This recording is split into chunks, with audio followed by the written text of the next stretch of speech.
This conference will now be recorded. Okay, I will be very short. Thank you everyone for joining. My name is Commissioner Anabelle Lima-Taub with Hallandale Beach. I've had about 10 people reach out to me just since last night that they are not able to, they either didn't get their stimulus check or that the website, the Florida Reemployment, also known as unemployment website, has crashed, or that they haven't heard anything. Their status is pending. We're very lucky to have been able to have Jesus Abikarram, did I pronounce that right? Yes, thank you. Join us. I will let him introduce himself. We also have community advocate, Hallandale Beach community advocate, Dmitry Yakubovich on here today. So I'm very grateful to have him. He's going to help me get your information. So I'm going to let Jesus speak to you about stimulus payments. Then I'll go over some information with you regarding the Florida reemployment or unemployment process. And then at the end, anyone that would like, I'm going to send off a letter to the Governor DeSantis's chief of staff tonight or maybe by tomorrow. So if you'd like for me to share your information with the governor's office, I'm not going through the lower channels because then information will never get to them, to the governor's office. So I will be more than happy to include your information, and I'll let you know how we're going to do that. So without further ado, I know we only have you for a little bit, Jesus. So if you'd start with the stimulus payment, we'll let you go through the presentation. Hopefully we'll still have a little bit of time with you for a Q&A. So if everybody, please make sure you mute yourself. Otherwise I'll have to mute you, or if there's a lot of background noise, I might have to kick you off. So Jesus, please introduce yourself. I do want everyone to know that I am going to sponsor a certificate of appreciation for Jesus because he's been very helpful to other residents. So I'm really grateful for all the help that you've offered, and please take it away, and I will try to be your assistant with the slides. Thank you, thank you.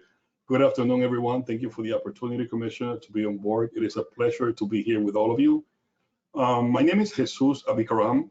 I've been a tax practitioner for over 27 years.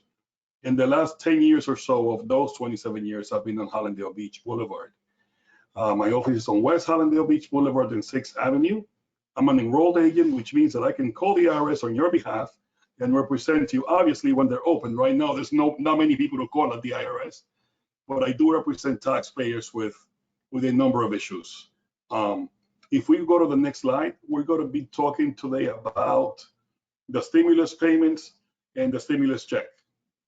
And the stimulus check came about from the money that was procured by Congress and the Senate to aid those in need. Can we please go to the next slide? So there it is. Federal legislature approved on March 27 about $2 billion, and this package includes money for the people of the United States. The purpose of this check is to alleviate the lack of funding and the lack of money that people are having because the economy is just not moving.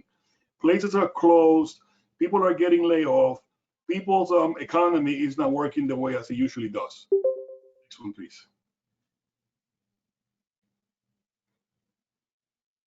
So before I get to the part of the presentation where I show you how to check your stimulus check, I'm going to go through a lot of questions that I get.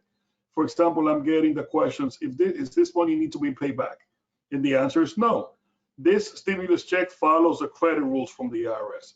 For example, if you have a child and you're eligible to receive a credit because you have children, they don't ask you to give you money back the next year, nor do they tax you on that return. So that on those funds. So basically this money, it comes with no attachments as long as the application was done with the proper information. Next slide, please.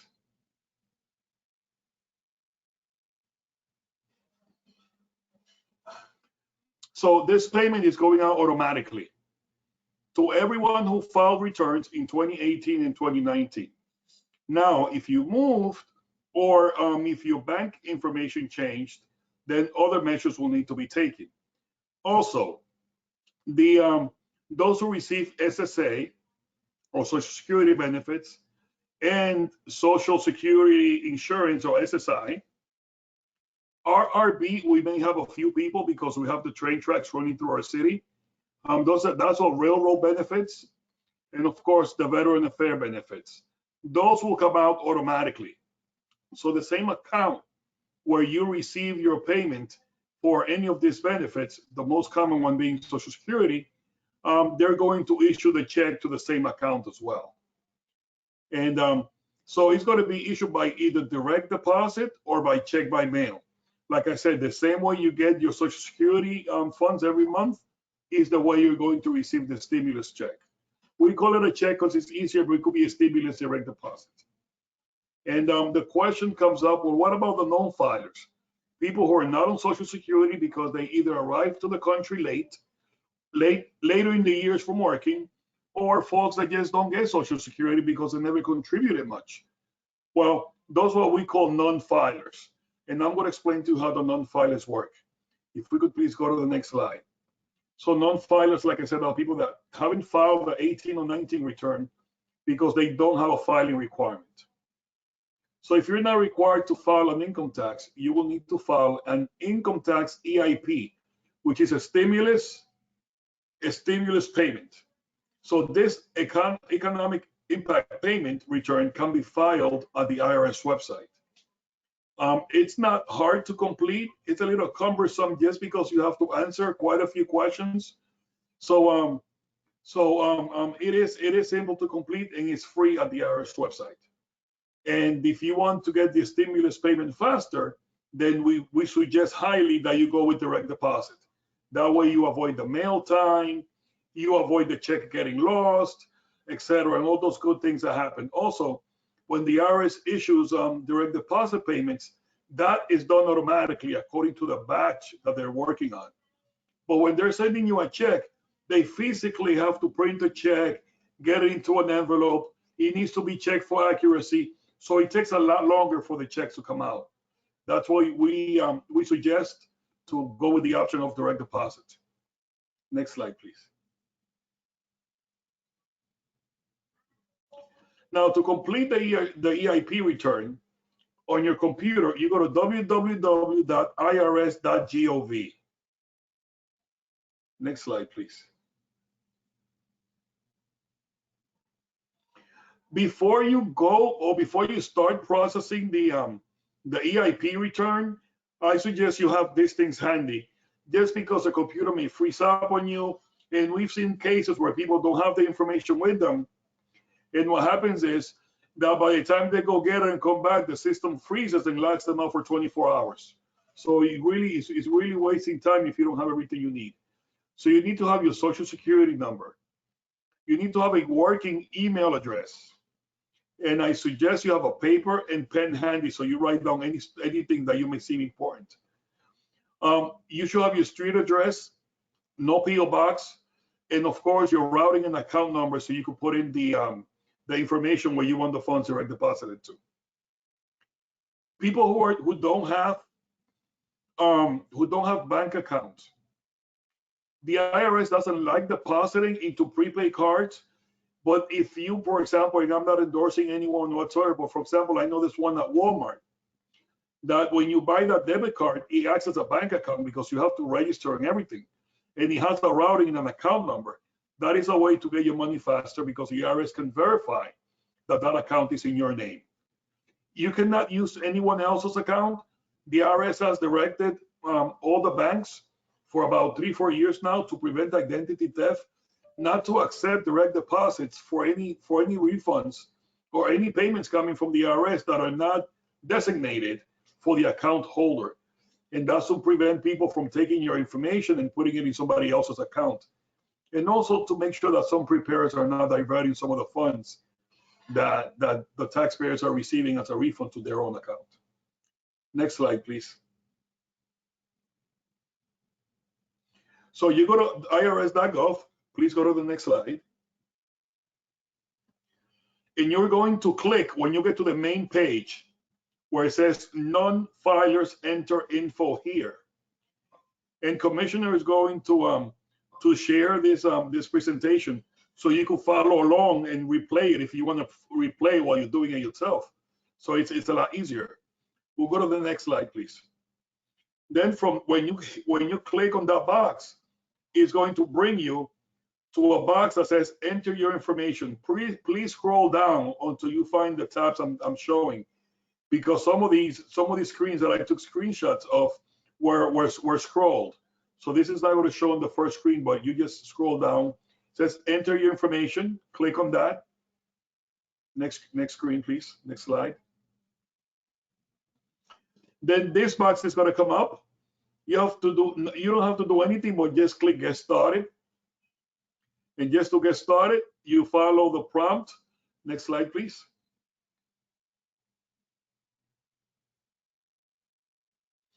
This is where you're going to need your email address, and you can create a user ID.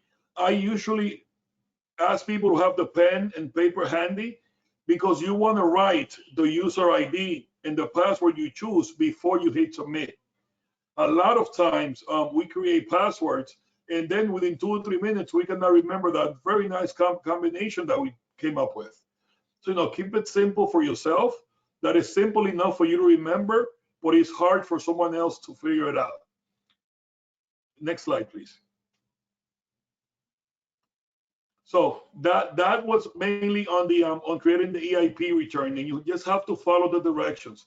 I suggest that when you navigate that return, do not use your mouse. Use the tab button, because the tab button is going to take you to the next field that needs to be filled in.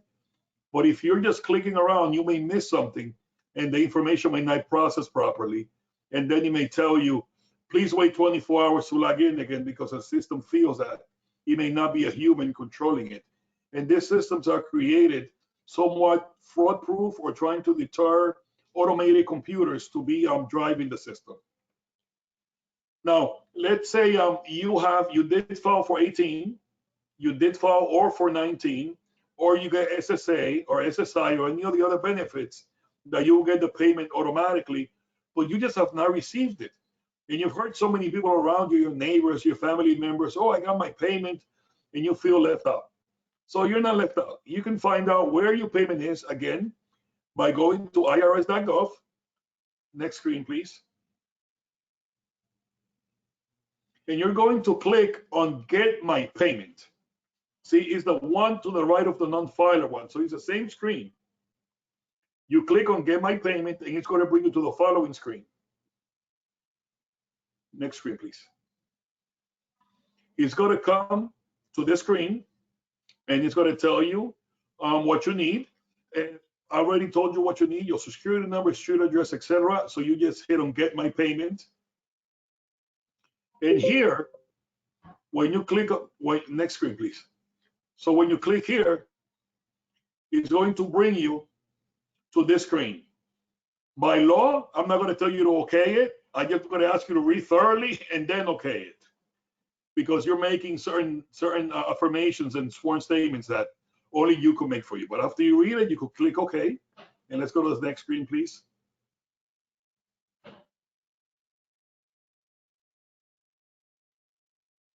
This is the screen where people are getting trouble logging in. Please, please take note. You need to enter your social security number without any dashes. So if it's 123-45-6789, just skip the dashes, and it will be 123-45-6789. Your date of birth needs to go with the forward slash, not with hyphens. Okay, and when you get to your street address, the street address is where most people have the problem. You want to enter the address the same way you get your social security statement, or the one that is on your income tax if you filed and you just want to know where your money is, or if you want to add an account for direct deposit. So if you live at 123 Main Street, and on your document street is spelled out, you must spell it out here. Notice there's no apartment number. The IRS does not care about the apartment number. They want the street address. So if it's 600 West Hallandale Beach Boulevard, and I spell it 600 space W space Hallandale space beach space BLVD period. That's the way it should go. Otherwise, the system is not going to recognize it. And of course, you enter the zip code and then you hit continue. And it'll take you to the screen where I cannot go anymore, because if I pass the screen, that means I'm in somebody's private record. So they're going to ask you for a couple of items, like what was your adjusted gross income last year and how much was a refund amount. You may ask, did you owe money or did you get a refund? You click the box and then you enter the amount you owed or the amount of refund that you were expected to receive. And that should work. It's been working very nicely. The problem with this working has nothing to do with the website not working. It has to do with the 200 million people that are going to receive this when this is all said and done. And the thing is that it's too much data for them to load it at once. So they've been loading data. When those refunds have been issued, then they unload it and load new one, because they have a limited capacity to do this. As of 2 weeks ago, they had 80 million checks to mail. Now the IRS can only print 5 million checks a week. That means that if they keep at the same pace, just with mailing checks, because people are not updating this with their direct information, it's going to take 16 weeks for all the checks to come out. So imagine we're only on week number 3 or number 4, having to wait for 16 weeks. And unfortunately, there are people that are going to be waiting that long just because of system limitations, the IRS system's limitations. Could we please go to the next screen?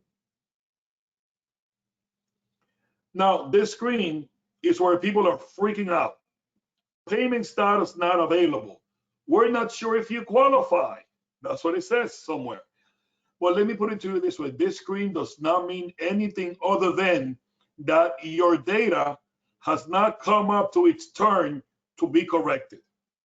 So if you go here today, today's Friday, you go to this site today and it tells you this, but you check tomorrow it may be available. And it's funny because today's Friday, obviously tomorrow's Saturday. So the IRS updates this tool every Friday night. So when people wake up on Saturday, this tool is working. So if you're getting this message today, I suggest you check tomorrow. Now, if tomorrow is still showing you the same thing and you're certain that your information is correct, meaning the address, the phone, the address, the date of birth, and everything else is correct, then you're probably not going to have an opportunity to update it until next Saturday, because the IRS updates records on Saturdays. They send direct deposits on Wednesdays and they mail checks on Friday. This has to be working like this so they go in order and things are not missed, because this is a process that could become very bad and very terrible if they don't follow a flow chart system in what's next. Please scroll down to the next slide. Now, this breaking news came out today right as I was putting this presentation together. It says, with a variety of steps underway to speed economic impact payments, the Treasury Department Internal Revenue Service urged people to use Get My Payment by noon Wednesday, May 13th, so they can have a chance of getting their payment sooner. So everything we're going through today that Commissioner was very nice to put together in the last couple of days, the IRS is enforcing it today, asking people to please go on and update the information by May 13th so that they can expedite their checks. The IRS doesn't want to wait 16 weeks to give everybody their money. The IRS is practically closed, so they're not answering phones. All of their staffs are into this program right now. And because the staff are not on the phones, collecting payments, issuing levies, issuing liens, sending collection letters, the country's not receiving any money. They're just paying out. So the IRS really needs to get back to business as normal in doing the collecting for the country. So by doing this, we also help the economy. You get your money faster, and we keep the cycle going. If we could see the next slide, that's going to show you. This is an unofficial slide of what the cycles are. There are 20 cycles to the refunds. So as you can see, it's up to my left. In blue, it updates every Saturday. So it updates every Saturday, and then you can go check and more or less see when your check may be coming out or your direct deposit may be coming out. Please, let's go. Please, let's go to the next slide. And we're up to the questions part. Ask away. Okay, give me one moment, guys. Let me take myself off screen so I can see everyone. One moment. Okay. Does anyone have any questions? Raise your hand regarding stimulus checks. Yep, Kelsey's, one moment. Kelsey's, can you unmute yourself? Yeah. There you go. Hi. So Hello. we go to irs.gov and then follow everything you said. Correct. Did Let you me file in 18 or 19? I haven't filed 2019 yet. The latest income tax I have is 2018. And my adjusted, if my adjusted gross income was over $100,000, do I qualify for this or no? Good question.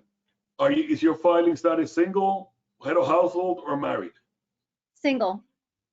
Okay, so the stimulus payment phases out at 99,000. So at 75,000, you would have received $1,200. But then for every 1,000 after that, they reduce it by $50. By $50? So for every 1,000 over 75,000 is reduced by 50. So most likely you won't.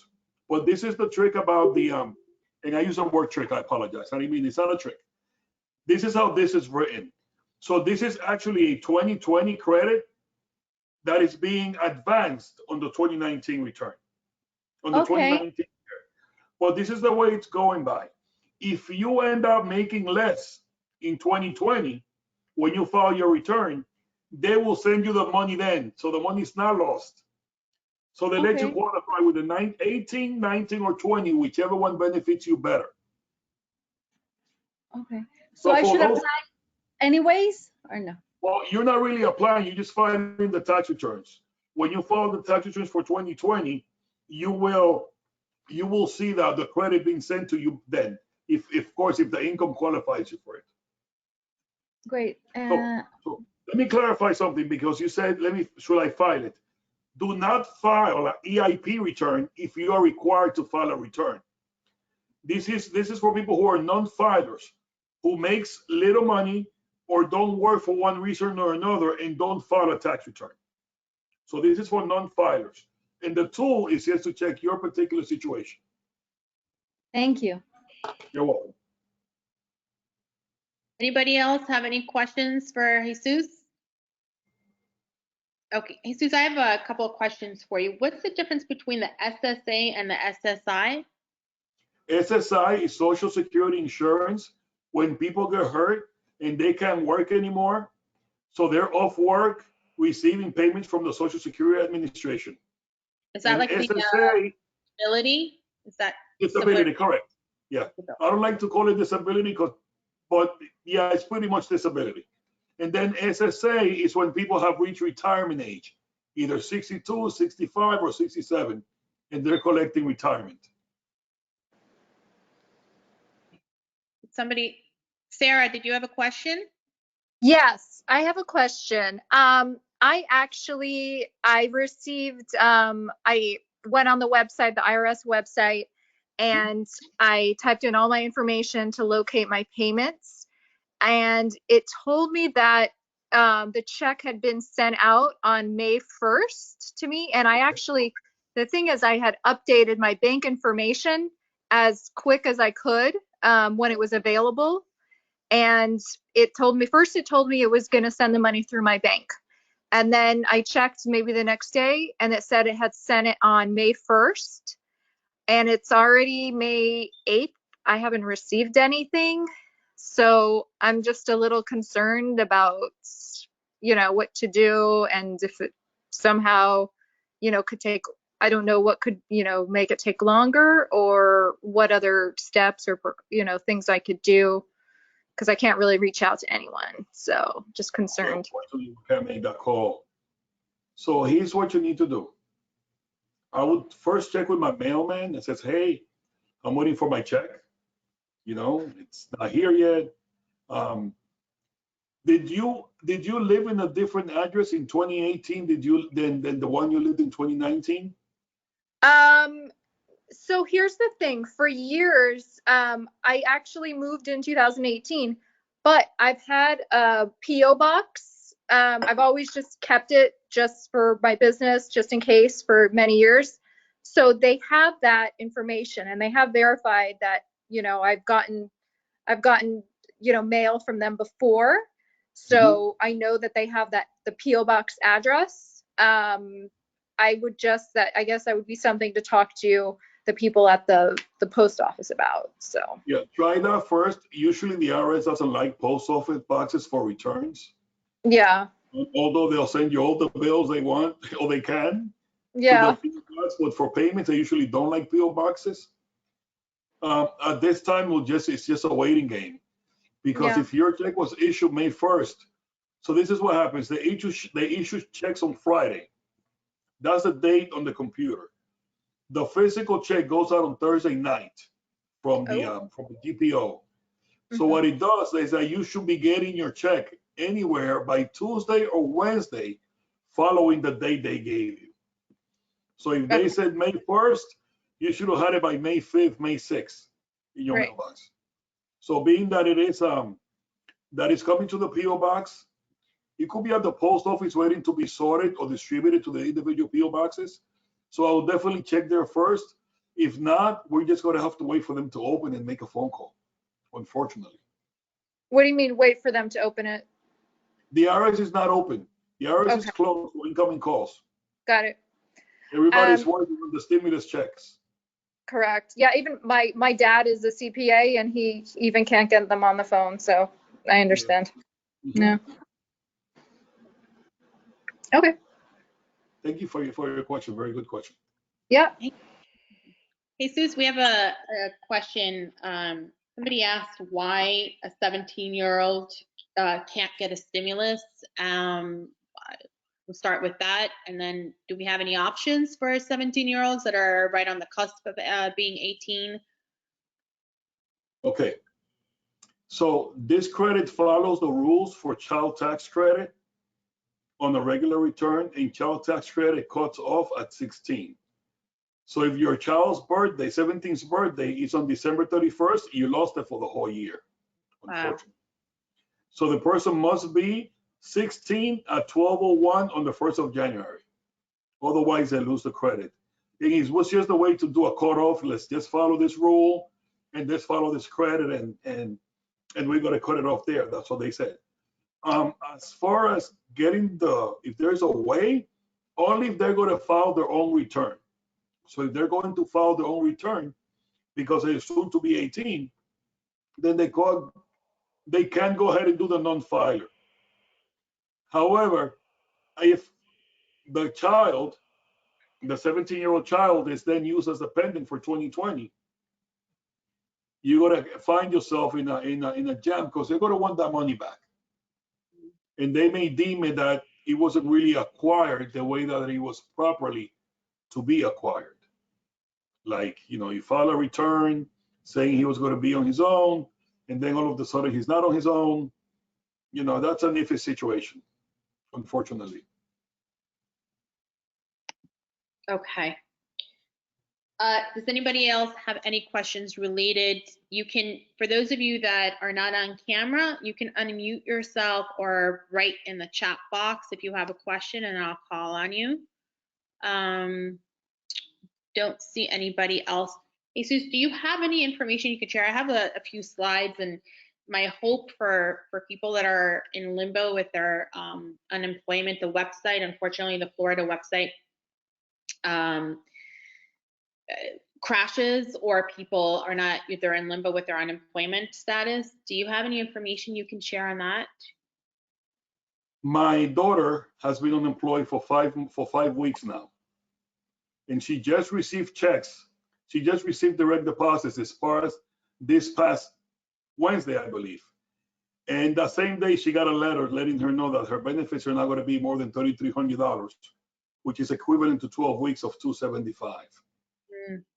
She's the one, she's relentless in dialing. She got through to them about a week ago and also inquired about the $600 federal payment.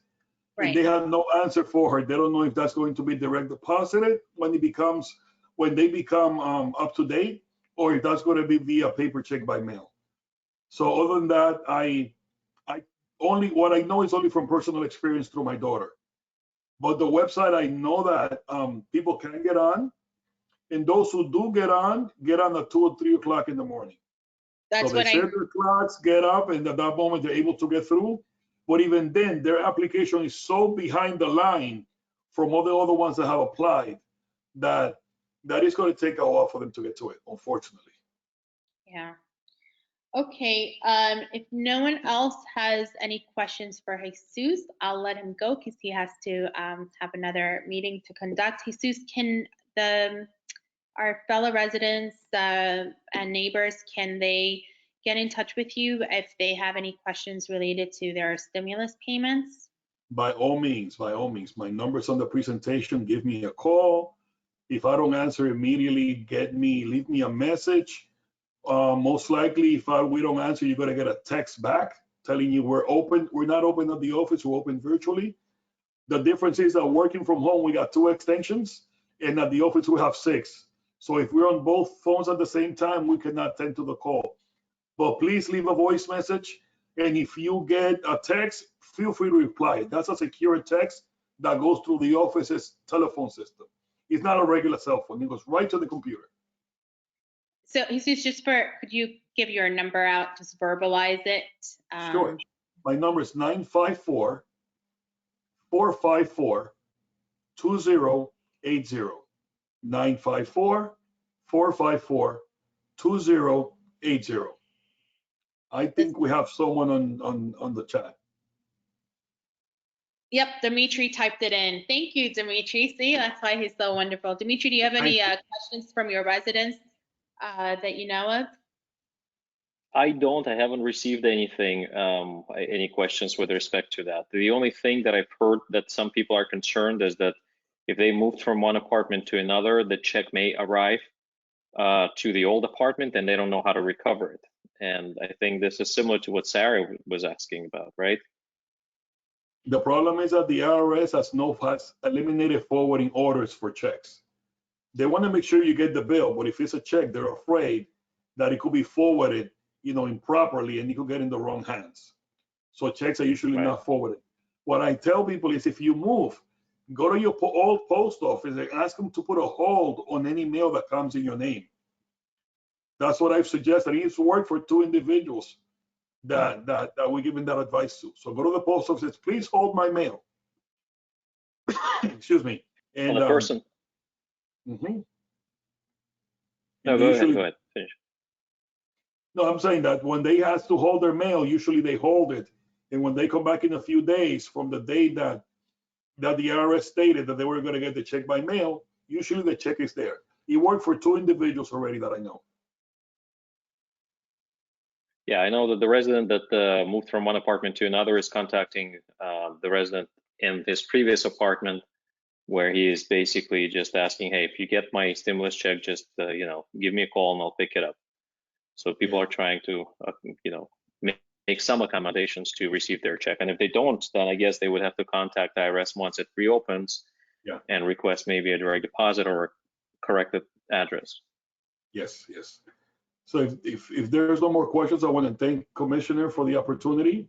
Dmitry, nice seeing you again, and all of the other residents. See you again, Jesus. I don't share your zip code for where I put my head, the pillow. But trust me, I spend more hours in Hallandale Beach than I do at home. So I in my heart, I am a Hallandale Beach resident, and since I'm past president of the chamber, I try to shop chamber first. So I shop all the shopping we do. It's in Hallandale. We believe in giving back to the community that puts food on our plate. So thank you all for having me. It is an honor. I'm humbled to be here. Thank you all so much. Thank you. You're a wonderful asset to Hallandale Beach, and I know you've helped other residents. I'm sure this has been really helpful. I see, Maria, do you have a question? You're unmuted. I see Mercedes is unmuted. Maybe Mercedes has a Hi, question. how are you, Dmitry? Can you hear me? We can Yes. hear you. You have a question Hi, for him? Anabelle. Thank you. Jesus, how are you? I am well, thank you. Yeah, and I forgot my tablet somewhere, and I had to run out, and I got here like 2 minutes later after 5 o'clock. But wonderful to her. I have spoken to you before regarding my 1200, which I did a stimulus. I got it, but Great, great. yeah, and the reason what I was telling you is that I think that because I'm SSA, so I got my check. I usually get it like at the end of the month, and they will try to be smart. So they send it to me before they did the stimulus. So you see, but at least I got it. That's the main thing, you know? I'm glad you got it. I'm glad you The got only it. thing I'm only about my my unemployment, that I have not received anything regarding whether they received it or not, because I did it by application, paper application. Yeah, well, now, right now, what I know of that, from the things that are been going on with the backtrack that they have, the paper applications may even get processed quicker because you get a personal attention. And the electronic ones are just sitting there on queue. It's been over a month and a half already. Let's see what happens. We'll go over this. At the end of this, anyone that wants me, I'm shooting off a letter to Governor DeSantis's chief of staff. I'm going to bypass the formalities of going from, the lower portion. I'm going to go straight to the governor's office. Anybody that wants me to include their information at the end of this week, I'll get your information. I know Jesus has to get going. Thank you so much. Amazing. Thank you, Jesus. My pleasure. Take care. Thank you, Thank you, Jesus. Jesus. Thank My you, pleasure. Jesus. Have a Thank you great for weekend. everything Thank you you, do in Dimitri. Hallandale. Give me a call if And you thank need you, me. Mercedes. Thank you. Thank you. Okay, guys, just give me one moment to navigate through this. I'm still new to this. I'm gonna share the screen in a moment. So just hang on one moment, please. Okay, share screen. Share. All right. Okay. So we're going to talk about unemployment assistance. The Florida Department of Economic Opportunity, I've heard from numerous people that their website is down, or that it takes them 14 hours to get through. Usually it is really late at night, or early morning, I should say, like Jesus had mentioned, 2, 3 in the morning. But people are having more success getting through later at night or early AM mornings. So the qualification is based on your eligibility under the COVID-19 crisis guideline and your loss of employment related to the crisis, meaning that it's not, you didn't lose your job through any fault of your own. 1 second, let me make sure somebody's asking a question. Okay, Gelsies, thank you, Gelsies. You're always so nice. 1 moment. Okay, let's see. Applications are processed by Florida's Department of Economic Opportunity. And you're going to apply at floridajobs.com. I do want to reiterate that if you're having any trouble, please email me at ataub@cohb.org. I am going to send off a letter to the governor's office. I'm hoping by tomorrow, if all of you get it, get your information to me tonight, I will include your information and follow up. The purpose of having this today also is because I wanted to put some faces, so that you're not all considered just a number, because you're obviously not. So I also want to send off this video to the governor's office to show him that there's a human aspect to this. I'm sure he knows that, but I think we need to, to put some of the pressure on.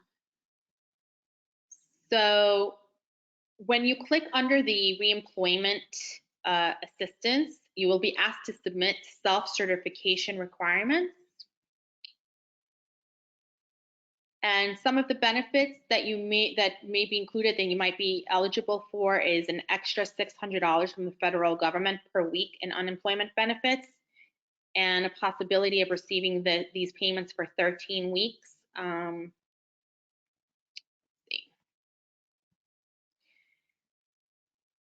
So if you need extra assistance to make ends meet or cope with stress, you're going to dial 911 or 954-537-0211, or text your zip code to 898-211. You may be able to get assistance with your mortgage payment, your rent, food, and additional bills. So you might want to keep this information handy. You can also go to this website here. It's careeronestop.org. Let me see if I can copy and paste this somehow. Give me a second. Let me see if I can go to the chat and include that in here. I think I can. Okay. So let me play this. It's 1 minute and 46 seconds. This is going to tell you some more information that probably articulates it much better than I am.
Okay, let me take myself off screen. Okay, and enlarge this. So I'd like to hear from you. I'm not an expert in this in any way, shape, or form, but I do consider myself to be an advocate and use my title because I could probably get you answers quicker than possibly you can. So I'd like to be your advocate. So if you have questions specific to your unemployment benefits, if I don't know the answer, I'm going to write everything down. I'll get you the answer. And if you'd like for me to include your information with the letter to the governor's office, please let me know. So if anybody has any specific questions to their unemployment benefits or would like to share with us what your experience is, just let me know. Anybody have any questions? Lee, any questions? Alex, any questions?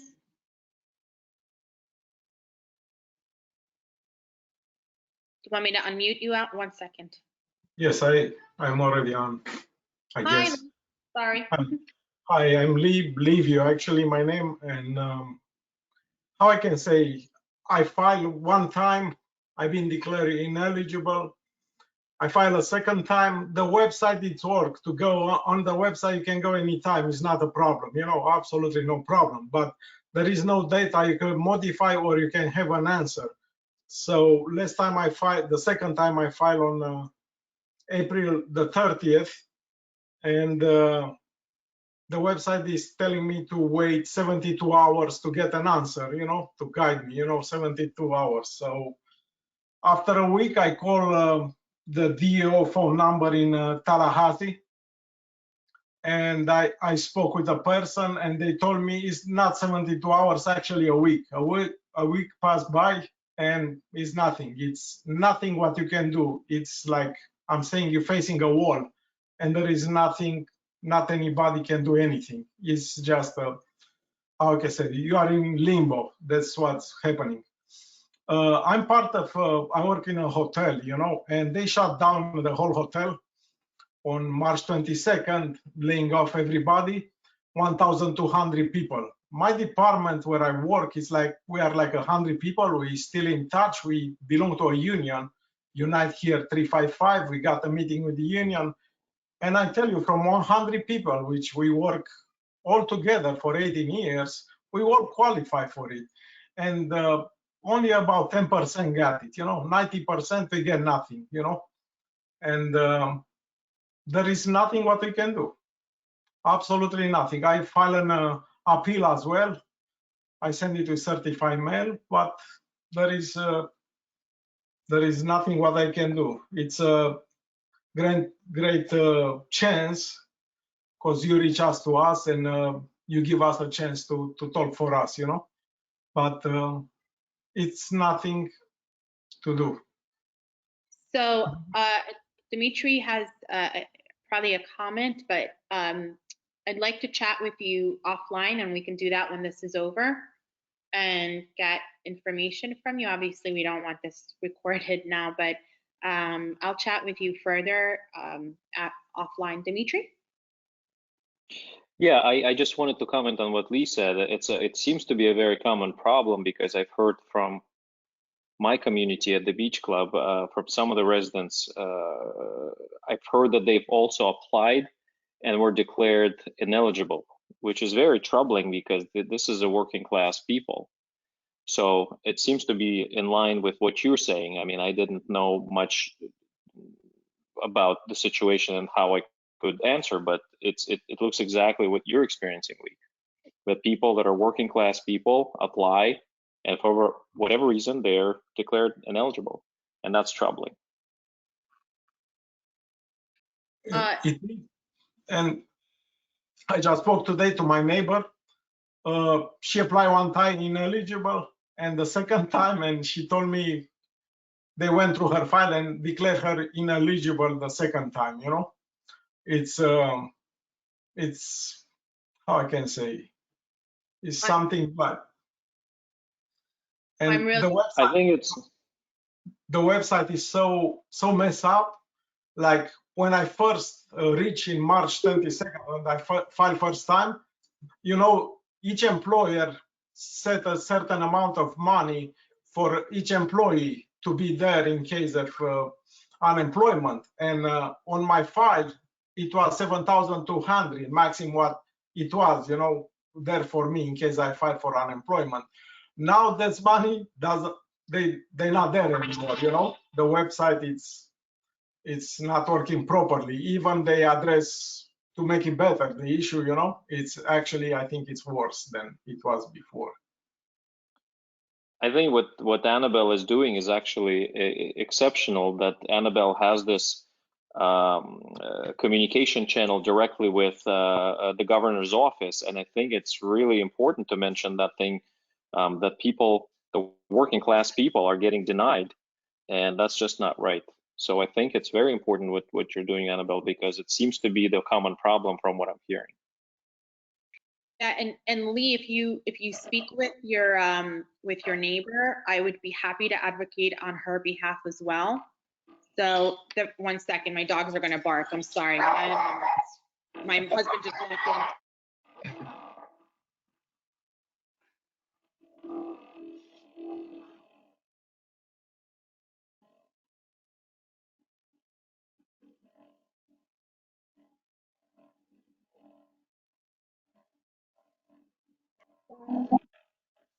That's what happens when we're working out of the house.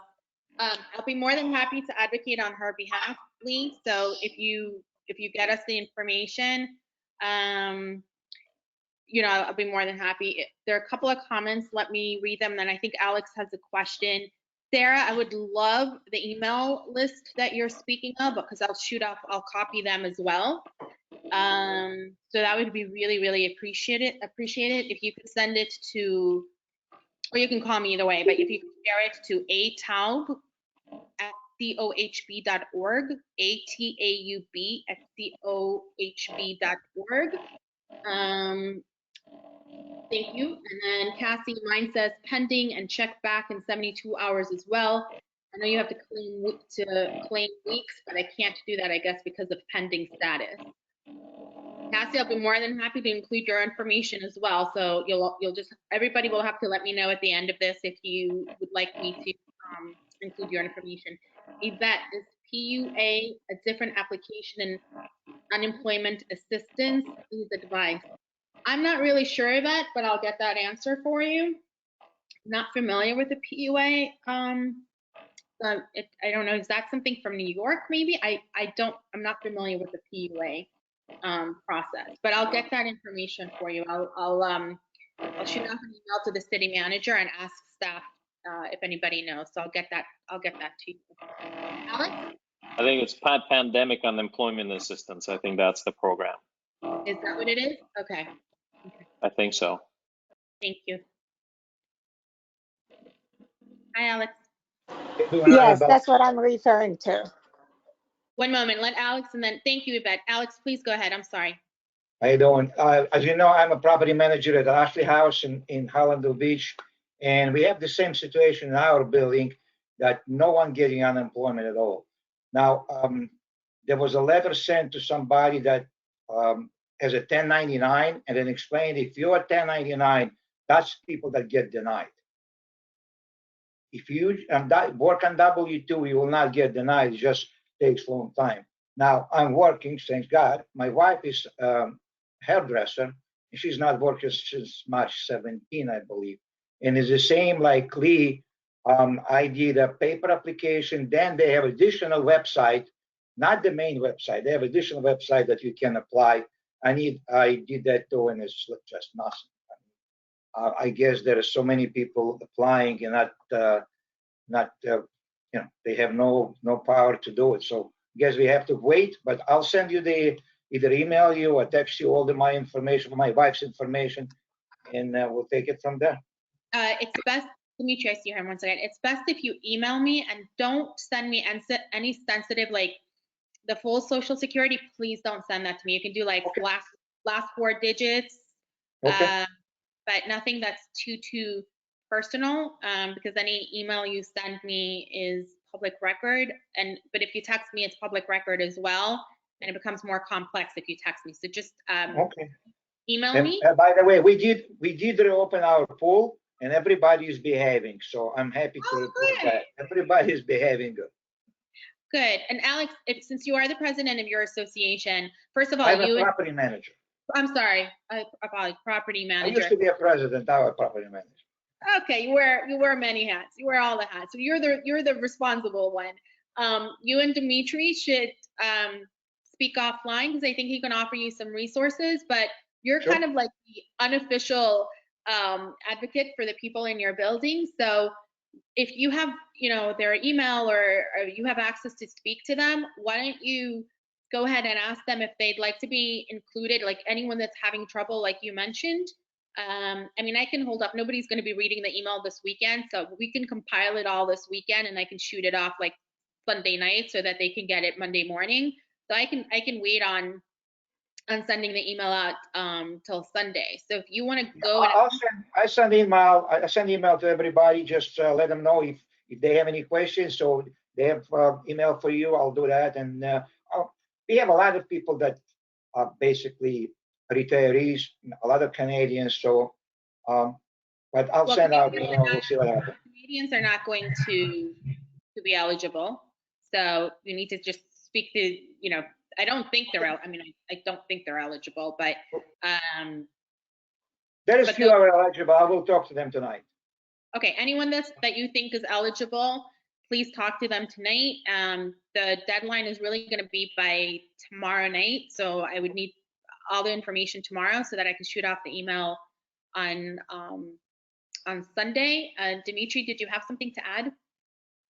Yeah, I think there's one important thing that Alex said, and that is that he received information that it's people with 1099 that get declined. And I think now putting 2 and 2 together, the reason for that is because there's PPP, the Federal Paycheck Protection Program, that's available.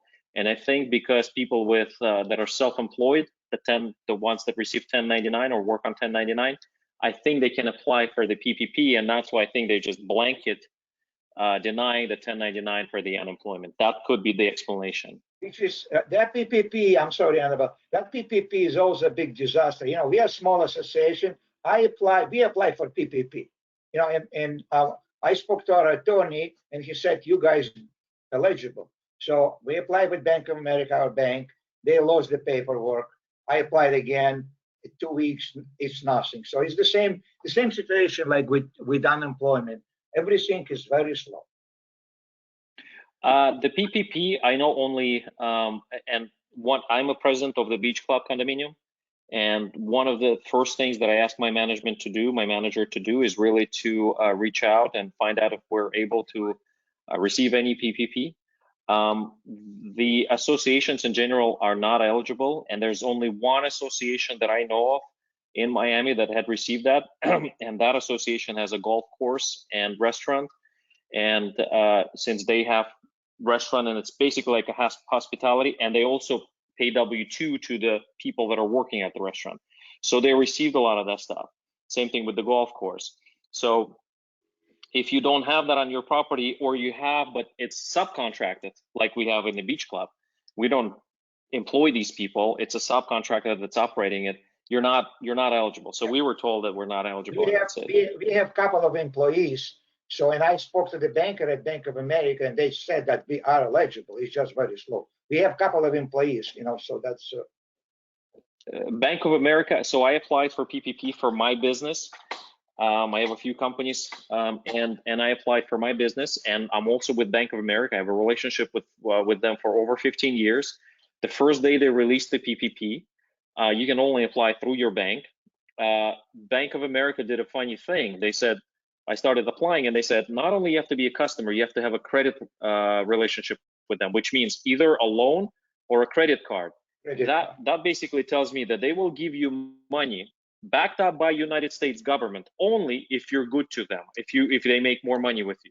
So I started basically drumming all over social media and sending, and Anabelle knows that, I think you've seen some of my posts on their Facebook, on their Twitter, everywhere, saying that this is just unfair. I'm your customer just because I elected to get a loan at another bank because they gave me a better deal. It doesn't mean I'm not should not be able to apply. So 2 days later, or a day or 2 days later, they actually allowed for people to apply that don't have their credit card with them, or don't have a credit relationship with them. So I was able to apply. I was able to actually receive something for my business. I'm glad, because I can pay my employees. So that if there's a success story, I have one success story for one of my businesses. The other business, they for whatever reason denied. All right. Does anybody have any additional questions, or you'd like to share your story? I am going to send off this recording and video along with my email. So you might want to speak up. You don't have to mention your entire name, just first name. So if you would like to share your story, please let me know. Otherwise, let me give you some to pick up on what you said, Dmitry, and then I'll go to my final thought. I believe that there's expanded eligibility for the reemployment, Florida's reemployment process for those that are self-employed, gig workers, freelancers, independent contractors, or part-time workers, unless that's on a federal level. So I will ask for guidance through the city manager's office to see if they can get me information on that. But in the meanwhile, for anyone of the Jewish faith that lives on the ocean side, on South Ocean Drive. The Chabad of, I guess it's South Ocean Drive, they have different chapters, reached out to me and said if anybody needs any food or assistance of the like, for me to let them know. If anyone isn't a senior, if you're in need of food, let me know. So please, Alex, let me know. If there isn't anything to be embarrassed about. It's confidential as well. We did put a moratorium on shutting off people's water. I know that FPL has a moratorium on shutting off your lights. There is a moratorium by the county for foreclosure, evictions. Foreclosure, I'm sure as well, but for evictions, so if you're not paying your rent right now, your landlord can't file for eviction at the moment. So there are some financial reprieves, so to speak, but just email me if you need resources. I'll get you whatever resources that are available to me. I'll get to you. So for everyone listening, if you have a neighbor and you know neighbors that are in the same boat as you, or you're not sure if they need a helping hand, just knock on their door. I mean, I'm here for you. I'm here to advocate for you. And for those of you that don't know me, I'm very, very loud when I need to be, and considered kind of a troublemaker, but a troublemaker in a good way, because I hate bureaucracy, and there's no need for bureaucracy when people there's a very human aspect to this. So if you would like for me to include your information to the governor's office and let them know you're having problems with your unemployment process, please email me at ataub@cohb.org. That's A like apple, T like Thomas, A like apple, U like U-Haul, B like boy, at cohblikeBoy.org. The deadline will be tomorrow, Saturday night. I think tomorrow is the 9th, if I'm not mistaken. I can't see right now, but in any event, yes, tomorrow should be the 9th, May 9th. So tomorrow night, get me the information. Alex, please talk to your neighbors. Lee, please talk to your neighbors. Lee, please get in touch with me offline. I will talk to any of you offline that are in need of any kind of resources. Your information will be kept private. Dmitry and Alex, you should get to know each other. So I don't know, Dmitry, if you want to share your phone number so Alex can get in touch with you. Dmitry's been super, super helpful to me because it's really hard for me to be able to do this all by myself. We don't get assistance, so he's just been an incredible advocate. So Dmitry, would you share your information, please? Sure, absolutely. And Alex, I just texted you in private in the system, but I think you don't have the chat up. But you just write down my number if you could. 347. Wait. Hold on a second. Let me just get. No problem. Go ahead. If you click actually the chat icon there on the right corner, if you see the little bubble, you could see all the questions that people are asking, and you'll see when somebody texts you privately. So I should. You know what, Anabelle, just text me Dmitry's number so he doesn't have to tell. 347. 347. Everybody can write down my number if they need to reach me. 347-948-3038. I got it. All right. You're breaking up. Have your information. I'll get you both in touch. Does anybody else have any questions or comments? Cassie, what info do you need? Okay, so what I need is an email from you to ataub@cohb.org. In the subject line, put having trouble with Florida's unemployment process. So any reference to Florida's unemployment process, whether your status is pending, whether you didn't qualify, whether you're having trouble getting through the website. So just something in the subject headline so that I know that your email pertains to the Florida's unemployment process or reemployment process.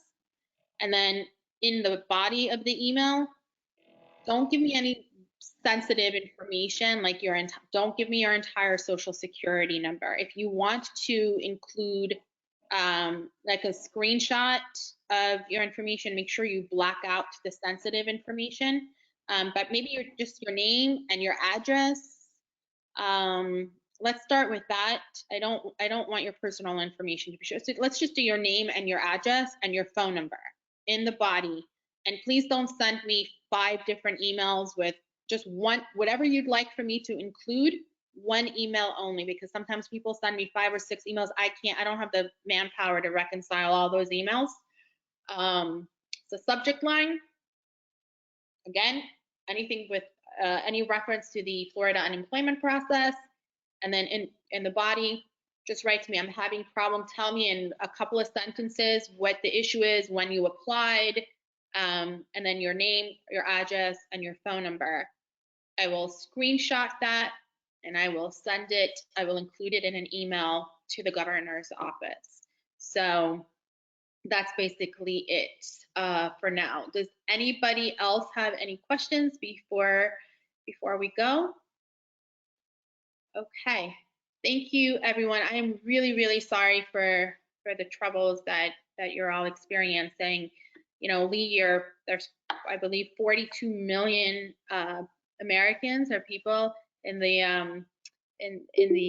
hospitality. Does somebody, it looks like maybe somebody left, but in any event, there's 42 million people in the hospitality industry, and it's devastating. But I will do whatever I can for you, Lee, and for your neighbors. So talk to your neighbors and get back to me. Dmitry, anything else you wanted to say? No, just wanted to say goodbye to everybody and good night, and stay healthy and have a great weekend. And thank you very much, Anabelle, for doing this, because I think this is very important, especially that you have this channel of communication with the governor's office. Thank you, Anabelle, for everything. Oh, thank you, Alex. Thank you, everyone. You all know how to. Thank you. Thank you, Yvette. Thanks, everyone. Bye, Sarah. Thank you. I see everyone. Thank you, Lee. Bye, everybody. Thank you very much. Bye. Bye. Bye-bye. Bye-bye.